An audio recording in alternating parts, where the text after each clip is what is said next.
Hello YouTube. Last year I did a brief video on spark testing as I was trying to figure out if a modern store-bought Farrier's rasp had enough carbon in it to make a knife. You can go back and look at that video, see those results. In the end, the knives I made based on the spark testing were knives of the minimum standard. They were not necessarily high carbon, high performing blades. Not something I'm going to do unless requested and then have to do full disclosure with a client.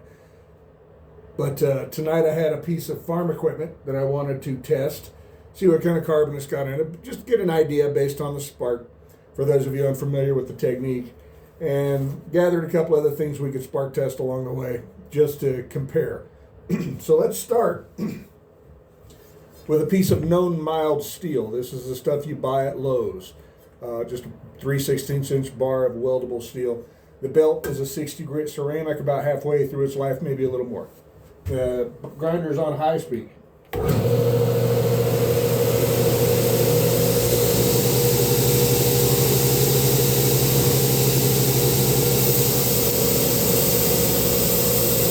pressure. Pretty unimpressive spark. Not a lot of carbon in there. We're looking at the spark along its trajectory. Coming off of the wheel, so it bounces off that little can of pipe dope. We're looking for complexity and multiple explosions of the elements in the spark. This doesn't have much of it. Pretty typical result of mild steel.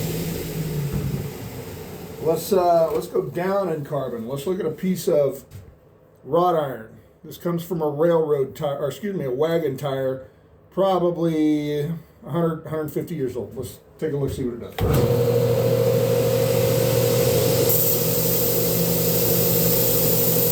Even more pressure, and I can barely get a spark. I'm slowing down the wheel.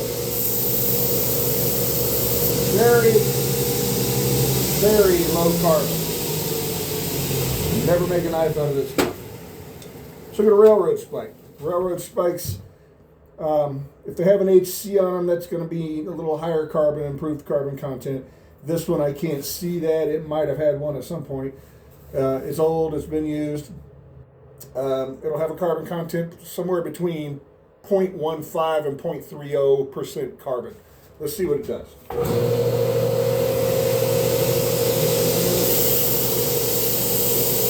A little better. Quite a bit better, actually. See a little more complexity in the spark. Moderate pressure. It explodes readily along its flight path. I would imagine this is on the higher end of carbon for a railroad spike. People do make knives out of these. I'm not sure they should, but they do. Let's try an old wrench. I buy the old antique wrenches that rust because I figure they're made out of tool steel that I can shape into a knife, and sometimes people like the box end on the handle. I haven't done one in years. So see what it looks like.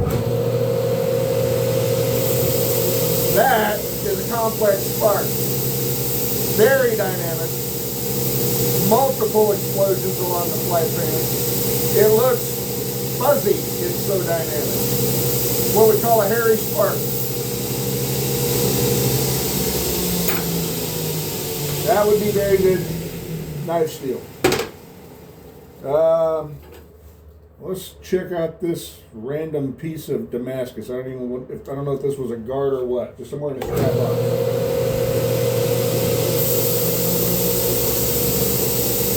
Fairly complex. I don't remember what the carbon content of these steels is. Not bad though. Pretty good sparking. I wouldn't hesitate to make a blade out of that, and I probably did. Tricky to spark test Damascus because you never know what's throwing the spark. And if you think about Damascus as it's only as strong as the weakest link, as Damascus wears, you get something of a sawtooth pattern as one steel dulls faster than another. And that's the whole Damascus argument.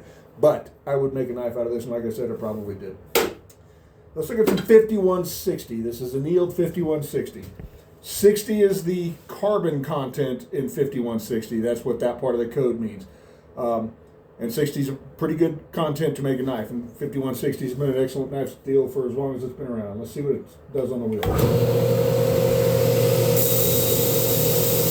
Good dynamics. Back to that Damascus. See an improvement there. There's a measurable improvement, but not as much as I might think. This is pretty good Damascus. Complex, little fuzzy. 5160 sparks pretty good. Let's try, what is this? This is 8670. So this is a little more carbon content than the 5160, as the 70 is the carbon content. Let's take a look.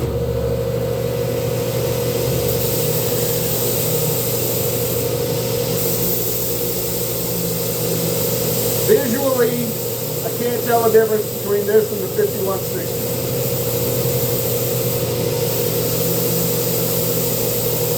Still good sparking, good fuzzy spark pattern. This is, what is this? I think this is 1075. So there again, 75 is the carbon content. Let's take a look.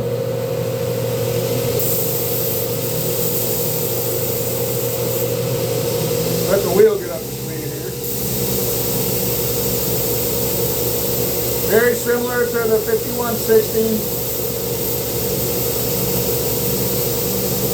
and the 8670.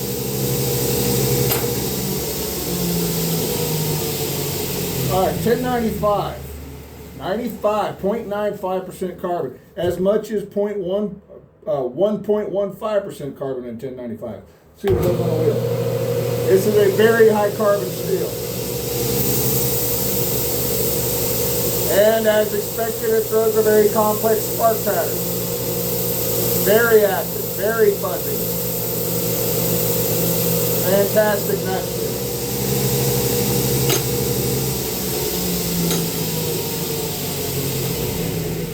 Now let's move up to a W2. This is a Nicholson Black Diamond file.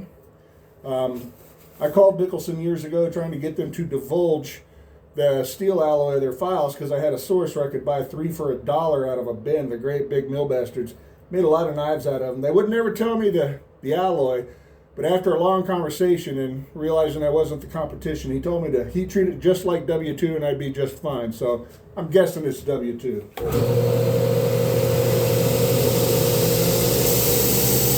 Look at that spark.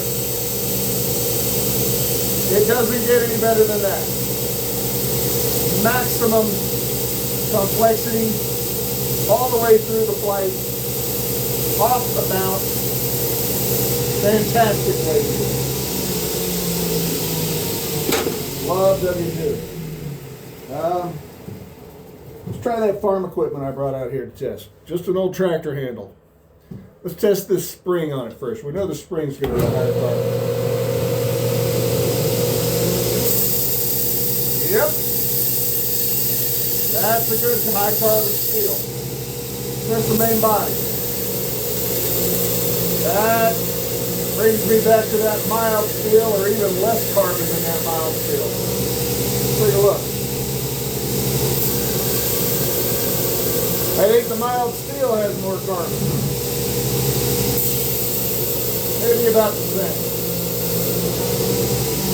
Clearly, this is not a blade steel. It's about 5/16. I'll use that for guards and whatnot. All right, just for entertainment purposes, I got sent this as a gift. It's a crappy Pakistani Damascus knife with the shape of Idaho cut out of the blade for some reason. Let's see what it's made out of. Pakistani steel gets a lot of grief. Let's see if it's got any carbon in it.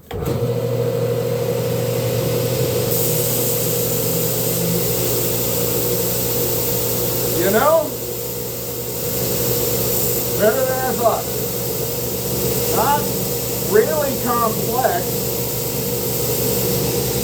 Let's compare it to 5160. 5160 wins. Let's compare it to the railroad spike.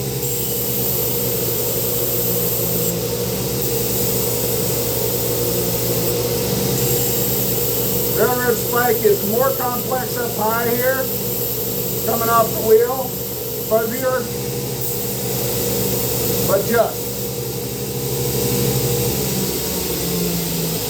So my takeaway from that is that Pakistani Damascus is about the equivalent of a crappy railroad spike. That's it, ladies and gentlemen. Hope you enjoyed it. See you next time.